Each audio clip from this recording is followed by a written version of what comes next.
Everyone thought it was just another quiet morning in the valley, but I knew better. I could hear the river whispering against the rocks, restless, as if it too was waiting for a truth no one else wanted to see. Funny thing about land, people assume it's theirs just because they put a fence around it, sign a paper, or plant a flag. But land remembers, and my land, it remembered me. The first time I saw them, I almost laughed. A parade of shiny cars rolling down the dirt road like they owned it. HOA board members in crisp polos, sunglasses flashing in the sun. Behind them, young couples with dreams bigger than their wallets, pointing at hillsides and streams as if they'd stumbled upon paradise. They didn't even ask whose ground they were walking on. They just decided. And I stood there, hidden behind the old cottonwood tree, feeling something I hadn't felt in years. A fire. You see, this land wasn't just soil and stone. My father bled for it. My grandfather broke his back on it. And every corner carried echoes of nights I spent here as a boy, fishing in the creek, watching storms roll over the ridges, listening to my mother hum while she canned peaches in the kitchen of a house that no longer stood. It was ours, always had been. But somewhere along the line, papers got shuffled, hands shook under tables, and by the time I looked up, the HOA had built their so-called dream homes right on top of the ground where my childhood lived. Do you know what it feels like to be erased? To walk past land you nurtured and see strangers planting roses where your mother's garden once bloomed. To hear laughter from porches where your family used to pray during hard winters.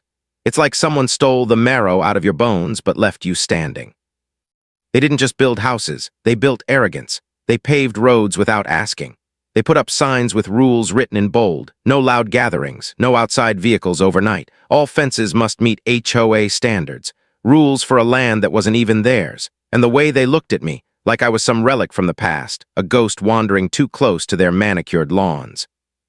Maybe you should sell what's left, one of them told me with a smile that didn't reach his eyes. Could be a win-win. You move on, we expand. Move on, as if roots could just be ripped from the earth without blood following. I stayed silent that day, but silence doesn't mean surrender. Sometimes silence is just the sound of the earth holding its breath. There's something about water. It waits. It carves through mountains, patient, unstoppable. The river that snaked through my land had always been my companion. I'd built a dam there once, small and sturdy, to hold back the floods that came every spring. It wasn't much, but it taught me something. You can hold water back for a while, but if you push it too far, it will remind you who's in charge. As I watched those new homes rise, nails hammering into beams where my family's orchard once stood, I thought about that dam. I thought about how water doesn't fight. It doesn't argue. It just waits for its moment. And I wondered if the land was mine, and the water was mine, then maybe the lesson was mine too. But here's the part they never understood. You can take a man's paper, you can take his fence lines, but you cannot take his memory. You cannot erase the bond between a soul and the soil it grew from. They thought they had won. They thought I was just some old fool with stories and silence.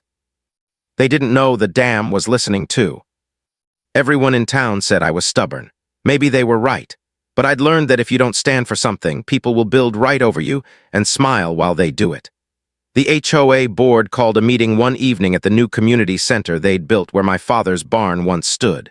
The irony wasn't lost on me. I walked in, boots still carrying dust from the riverbank, and every head turned. Their eyes didn't see history when they looked at me. They saw inconvenience, a reminder that their perfect little neighborhood had cracks beneath the paint.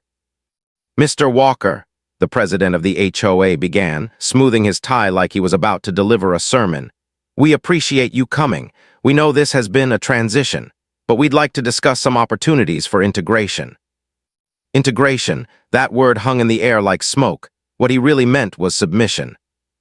I let him talk, about how their property values depended on uniformity, about how my land, the land I still legally held, could benefit everyone if I'd only agree to sell or adapt to community standards. His voice was calm, but underneath I could hear it. The arrogance of a man who thinks he's already won. When he finished, I asked just one question. Do you know what's buried under your homes? The room shifted. People glanced at one another, confused. One woman laughed nervously. I'm sorry, she asked. I leaned forward, my voice steady, quiet. Roots, generations, sweat that turned into bread. You see a cul-de-sac. I see my father's last breath. For a moment, no one spoke, and in that silence I could feel their unease. because they knew deep down that land isn't empty. It carries weight, stories, ghosts. But unease doesn't stop greed. Within weeks, they started sending letters, notices about weeds growing too high, complaints about my fence not meeting their guidelines, warnings about the old tractor parked near the creek. They were trying to choke me with rules, one paper cut at a time. I burned the letters, every single one, because paper doesn't scare me. But what did haunt me was the sound of the river at night, louder now, almost urgent, as if it knew something I didn't. I'd walk down to the dam with a lantern, listening to the rush of water against stone, and it felt alive, waiting, testing its strength. One evening, while the moon carved silver lines across the surface, I knelt by the water and placed my hand on the wood beams. They trembled, not with weakness, but with power. And in that moment, I realized something that chilled me and steadied me all at once. The land was patient, the river was patient, and maybe I needed to be patient too. Still, patience doesn't stop anger from rising. I watched as families moved in with furniture trucks, smiling for photos on their porches while my family's foundation stones lay buried beneath their driveways. Kids rode bikes where my brother and I once ran barefoot, chasing fireflies. At night, porch lights twinkled across the valley like stars that didn't belong to me anymore. Do you know what it feels like to be surrounded by laughter that's built on your loss? To hear joy echo in walls that were raised over your grief? It hardens you. It makes you quieter, sharper, like a blade waiting in the dark. I didn't tell them about the dam, not yet. Some truths you keep close until the time is right. But every time I heard the HOA president's voice, every time another notice landed in my mailbox, every time they smiled like they were already writing my story's ending, I thought of the water, restless, growing, stronger than any man's arrogance. And deep down I knew, when the time came, it wouldn't be me speaking. It would be the river. They thought I was broken. They mistook my silence for defeat. But silence is a mask. Behind it, thoughts sharpen like knives and memories burn hotter than fire. One Saturday morning, I watched from the ridge as they hosted what they called a neighborhood appreciation barbecue. Tents popped up, kids laughed, grills smoked.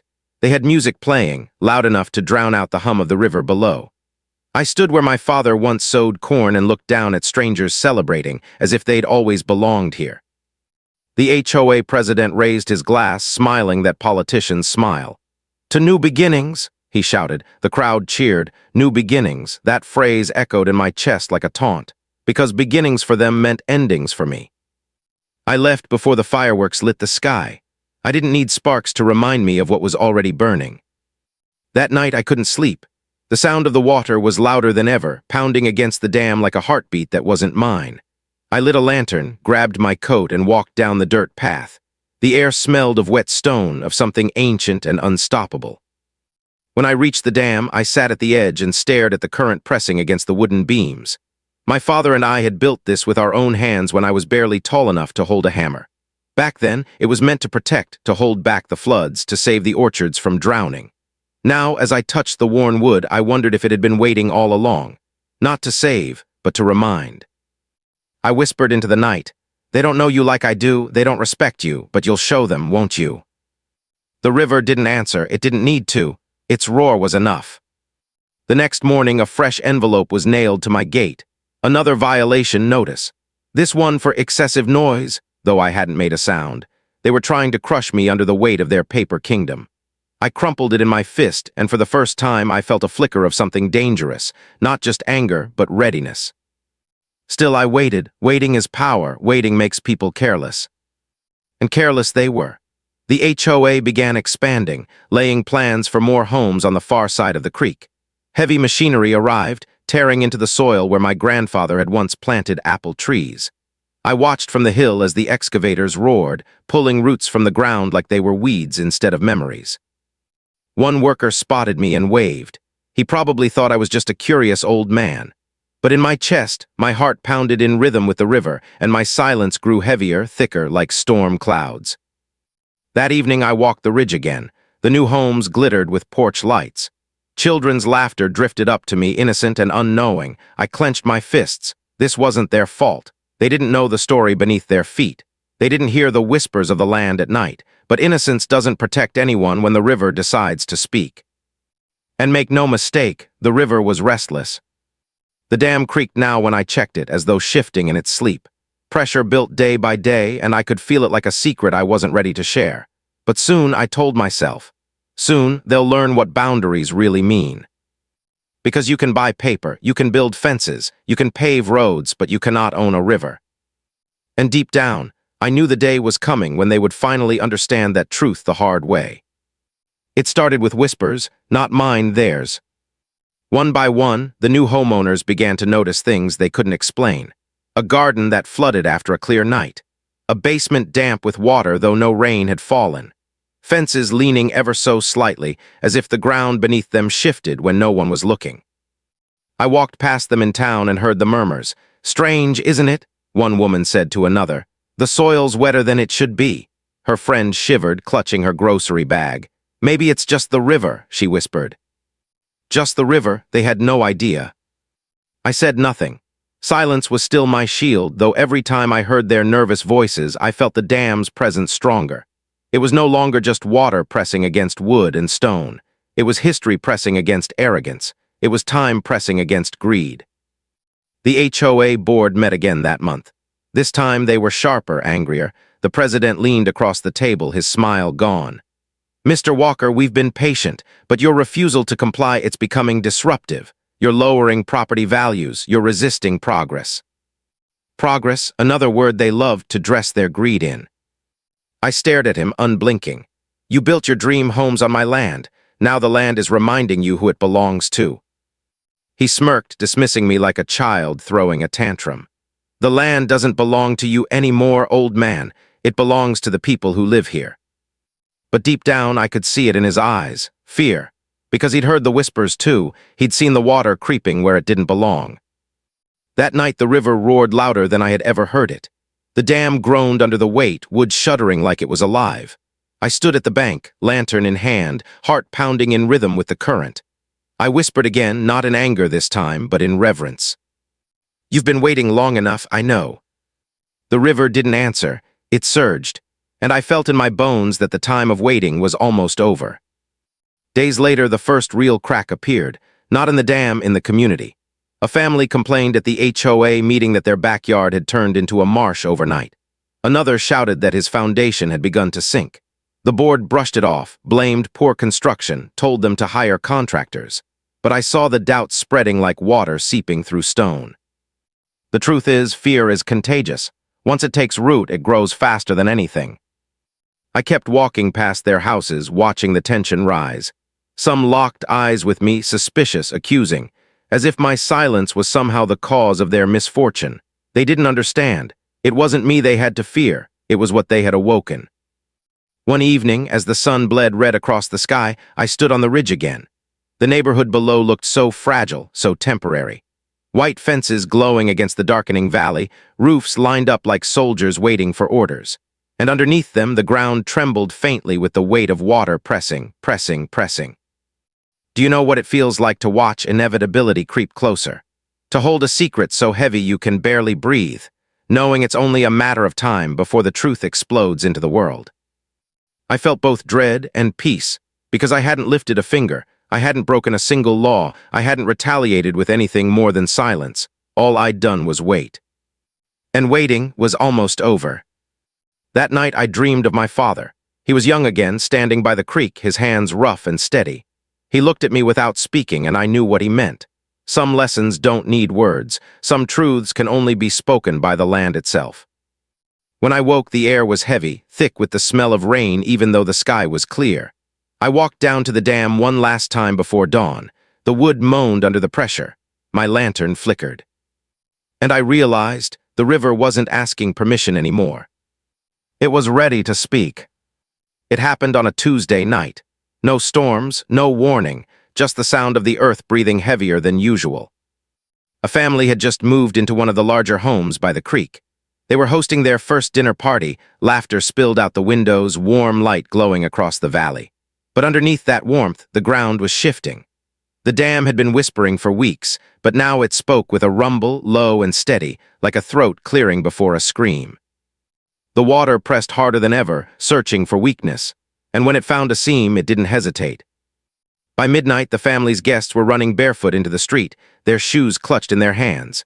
The backyard had collapsed into a muddy pool. A retaining wall buckled, spilling soil like an open wound. The laughter was gone, replaced with shouts, car engines, the blare of horns. I stood at the ridge, watching lanterns and flashlights scatter like fireflies across the cul-de-sac. The HOA president arrived in his pressed shirt, barking orders, trying to control the chaos. But there's no committee, no bylaw, no fine that can stop a river once it decides to move. They patched the damage, hired contractors, spent thousands. But what they didn't understand was this: it wasn't just an accident, it was a warning. The whispers grew louder after that. Neighbors gathered in small clusters, suspicion dripping off their tongues. Some said the land was cursed. Others blamed poor engineering. But when their voices lowered, I heard the real fear. What if it happens to us next? The HOA board scrambled. They sent more letters. They tried intimidation. "You're interfering," one board member snarled at me in the grocery store parking lot. "You're not part of this community." I stared back at him and said nothing. Because he was right, I wasn't part of their community. I was part of the land they'd stolen. That night the water surged louder than ever, slamming against the dam with a force that rattled my teeth. I lit my lantern and walked to the bank. The air vibrated with tension like a string pulled too tight. I placed my hand on the trembling wood and whispered, "They still don't hear you, but they will." For days, the HOA doubled down. Contractors lined the creek. Trucks rolled in, machines digging trenches, pumping water, pouring concrete. They were trying to tame something older than time with steel and cement. Watching them was almost sad, like children building castles against the tide. Then came the second strike. Another home, this one closer to the hill, awoke to a crack like thunder. Their driveway split open, water bubbling through as if the earth itself had begun to bleed. A car sank halfway before the family could even scream. By dawn, neighbors were gathered, wide-eyed, hushed, staring at the jagged wound cutting through their perfect pavement. This time, fear was everywhere. You could see it in their restless eyes, hear it in the way doors slammed at night, feel it in the silence that replaced their barbecues and block parties. The HOA president called an emergency meeting. He stood at the front, sweating through his shirt, voice trembling beneath forced authority. "We will fix this," he declared. "This is temporary, nothing to panic about." But when the lights flickered in that room, when the ground gave the faintest tremor under their chairs, I saw panic ignite anyway. And I knew the dam was no longer whispering. It was raising its voice. The cracks weren't just in the ground anymore, they were in the people. After the second collapse, the neighborhood changed. Lawns once trimmed to perfection grew wild. Porch lights stayed off. Doors slammed shut when strangers passed. The sound of children playing disappeared, replaced by whispers behind curtains and the low grind of arguments muffled through walls. Fear doesn't stay quiet for long, it leaks, and soon it spilled into the open. At the next HOA meeting, voices rose like a storm. "You said it was under control," one man shouted, slamming his fist on the table. A woman's voice cracked as she cried, "My basement is ruined. My children can't sleep. They're terrified." The president tried to keep order, but his words were brittle now. "We're working on solutions. These things take time." "Time," another neighbor barked. "We don't have time. The land is sinking under us." I wasn't there, but I didn't need to be. The valley carried voices, and I could hear the anger drifting up to the ridge where I stood, watching their lights flicker like fireflies in a storm. Neighbors began blaming each other. "It's your construction company's fault. Your sprinkler system flooded my yard. You pressured us to buy here."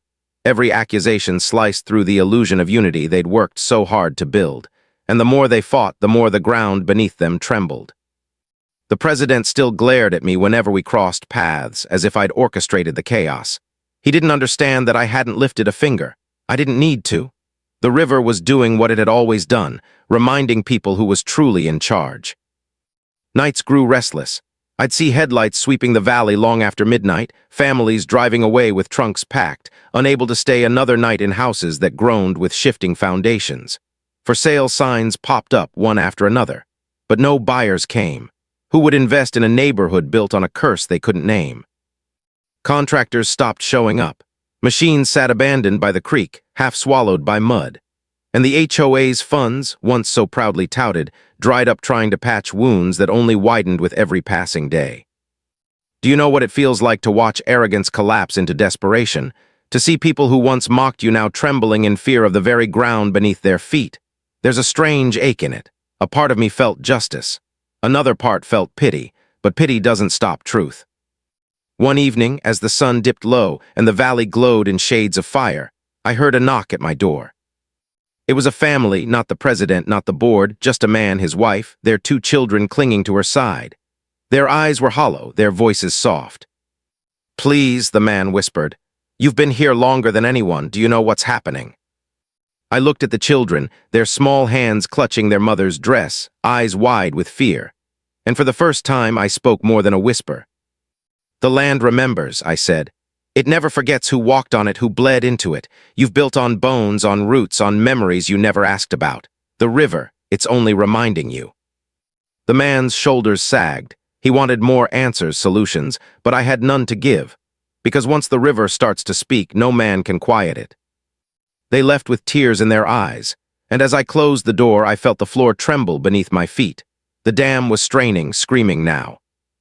And I knew this wasn't the end. It was the warning before the end. It didn't happen during a storm. It didn't need thunder to make its voice heard. The night was calm, deceptively calm. The moon hung low, silvering the valley like a veil. Porch lights dotted the neighborhood, faint and flickering like candles at a vigil. Everyone was waiting, even if they didn't admit it. Waiting for the next crack, the next collapse, the next sign that their dream homes were built on a lie. And then the dam spoke. It began as a groan, so deep it rattled through the ground and into my chest. I bolted upright from bed, lantern already in hand. By the time I reached the creek, the groan had become a roar. The wood beams we'd placed decades ago strained and split, the stone foundation trembling under the pressure of years. The river wasn't whispering anymore. It was shouting, furious and free. The first breach split the night like gunfire.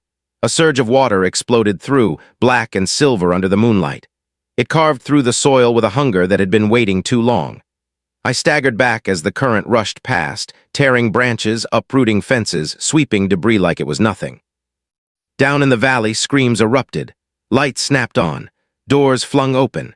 Neighbors poured into the streets, staring in horror as water coursed toward them, swallowing yards and driveways. The HOA president stumbled into the chaos, shouting orders no one could hear over the roar. His voice, once so full of authority, was drowned out, swallowed by something far older and louder than any man's command. Houses trembled. Lawns caved in. Cars shifted sideways as the ground beneath them softened into mud. The perfect little community, with its rules and regulations, with its pride and arrogance, was unraveling in the dark, one wave at a time. I stood on the ridge, lantern trembling in my hand, and felt a strange stillness settle over me. This wasn't revenge. This wasn't cruelty. It was balance. The river wasn't punishing, it was correcting. And in that correction, there was a terrible beauty. The president tried to rally them. I saw him wading through knee-deep water, suit soaked, tie hanging loose. He pointed, shouted, demanded. But no one listened anymore. Mothers clutched their children, fathers carried bags to cars, neighbors screamed at each other in panic. The unity they'd tried to build with fines and papers dissolved in an instant. The water didn't discriminate. It didn't care about titles or houses or property values. It swept through every yard, every street, washing away the illusion of control. For hours, the valley was chaos. When the sun finally rose, the neighborhood was unrecognizable. Streets were cracked, lawns drowned, basements filled with mud and silt. Furniture floated in what used to be living rooms. Cars sat tilted, half submerged. And the people, they were silent now. No shouting, no accusations, just stunned faces, wide eyes, trembling hands clutching whatever little they could salvage. The HOA president stood in the middle of the cul-de-sac, his shoes ruined, his expression hollow. His kingdom of rules and arrogance lay broken around him. And when his eyes finally found mine, standing high on the ridge, he didn't shout, didn't threaten. He just looked away, because now he understood. The land doesn't forget, the river doesn't forgive, and silence is never weakness. The dam had spoken. Morning in the valley felt different after the river's voice had torn through the night. The air was heavy, damp with silt and sorrow. Smoke from ruined grills still clung to the air, mingling with the sharp tang of mud. The once-proud neighborhood lay quiet, its perfect lawns drowned, its fences broken, its rules scattered like paper in the current. I walked down from the ridge at sunrise, lantern still in my hand though the day had already begun. My boots sank into wet ground, every step echoing the weight of memory. As I moved through the streets, faces turned toward me, not with anger this time, not with contempt, but with something far heavier: shame, fear, understanding. No one spoke. Children clutched toys caked with mud, their small hands trembling. Mothers leaned against ruined doorframes, eyes hollow, voices gone. Fathers stood knee-deep in water, watching their foundations crumble. And the HOA president, the man who once stood taller than everyone, armed with papers and bylaws, now sat on a broken curb, tie hanging loose, head in his hands. Do you know what it feels like to see arrogance turn to ash? To see power stripped bare until only truth remains? It doesn't bring joy. It doesn't taste like victory. It tastes like silence. I didn't come to gloat. I didn't need to. The river had already said everything I could never put into words. I came only to walk, to look, to remember. Because this land wasn't just soil and stone, it was history, and history had finally been heard. As I passed the ruined homes, I thought of my father's hands shaping the dam, my mother's voice singing in the orchard, my grandfather's sweat darkening the soil.